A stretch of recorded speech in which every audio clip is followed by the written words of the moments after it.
chose this painting because I really like the way the colors work together. I'm not sure that you could have such a rich painting if you erased one color.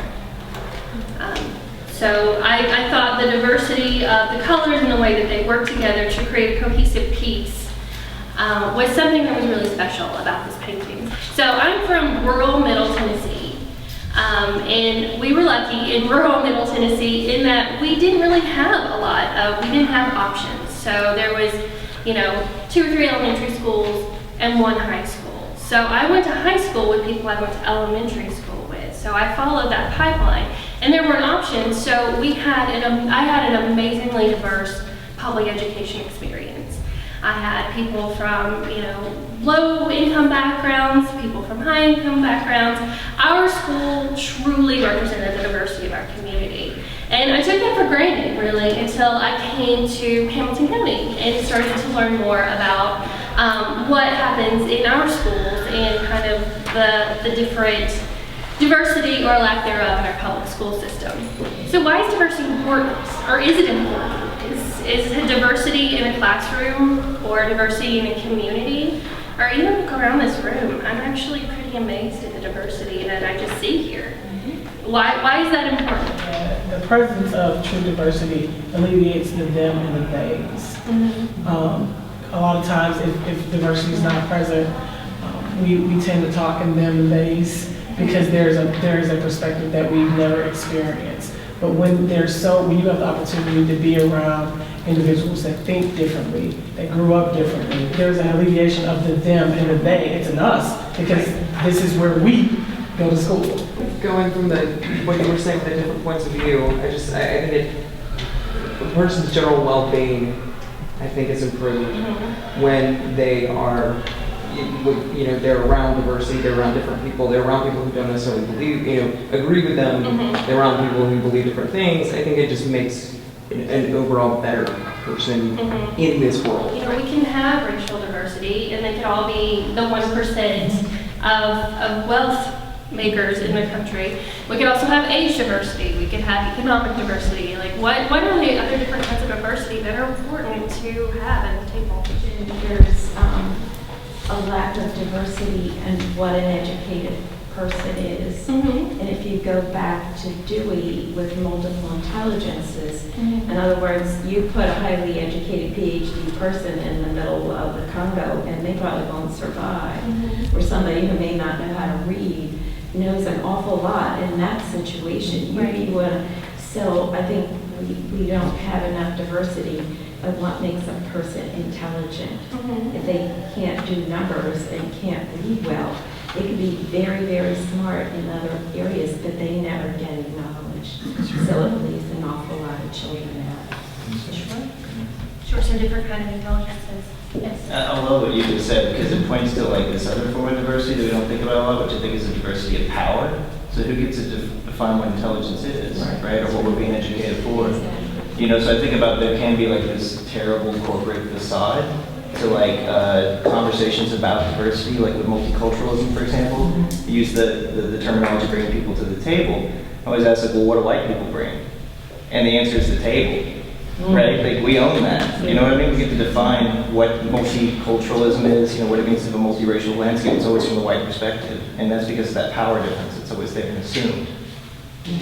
When you can have a school that has 98% of its kids on free and reduced lunch, and they're not an anomaly. There's more, right? There's more just like them. I think that's intentional. I think it creates and I want to say it's unintentional. I pray it's unintentional, but it creates a divide.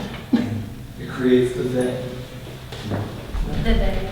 1 in 3 schools are schools where kids, the majority, 70% are kids on free and reduced lunch.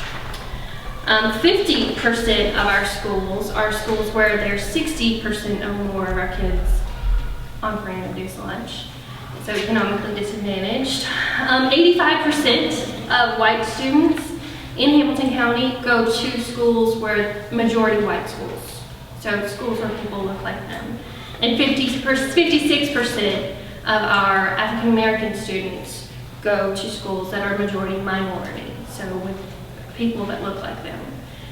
How do you think going to school or having the experience where you're only surrounded by people who are like you, how do you think that affects our community? You're unable to grow. You're unable to see what else is out there because you're so limited with who you know, and it could be detrimental to that person. I have friends that live in good areas and some friends that live in bad areas. And the conversation that we're having today, I have with those friends in bad areas. And you'd be surprised at what the conversations are like. Tell me more, what are those conversations? I mean, wanting to do better, wanting a way out of the situation that they're in. There's only, I remember talking to a guy, and he engages in some activities that are bad, but he said the only option I had in high school was to either play basketball or sell drugs. And this is the mentality that most have. And it's sad because there's so many more other options that they can pursue in high school, but they're never shown that. They're never taken aside and shown the other parts of the world that they could explore. And so the conversations are just as that. Where's my father? Why isn't he here? On down to how do I get out of this situation? And it leads to bad actions and sometimes crime and violence, and it's a sad situation. I went to school in the 60s. Yeah. There was no diversification. There was no intermingling of the races whatsoever, unless it was a negative kind of encounters. I'm sure everybody's heard of the 60s if you didn't live the 60s, and that's what I grew up with. I went to an all-black elementary school, junior high school, and college, all here in the South. Of course, I went to college in Atlanta, but that was my experience. So I had none of that. And it was expected. I mean, it was pretty much the custom back in the day. I mean, you didn't expect to see anybody else of any other race or ethnicity, of course, no Hispanics, anybody. And shockingly, it's that way today here in Hamilton County. Because I went to a predominantly black school here in the city. And we had our, a few different races, but no one mingled.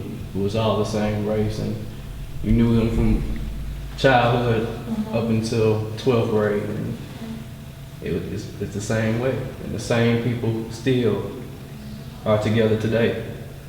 And there's no diversity at all. And they don't know anything else. Sad situation. We had in the 60s or 50s, we had Brown versus Board education, and in the 60s and 70s and even 80s, we had a series of kind of forced integration. So in Hamilton County, or the city of Chattanooga, the court-ordered integration ended in 1986. So the point of our highest public school integration was in the 80s, so 1989. That number that I gave you, 56% of our African American students are in minority and majority schools. In 1989, it was 23. So over the past 25 years, we've kind of taken that and de facto, I guess, resegregated. I don't want to throw out all these numbers and make everybody really sad and hopeless. One thing, like public policy does this. So zoning policy, housing policy does this.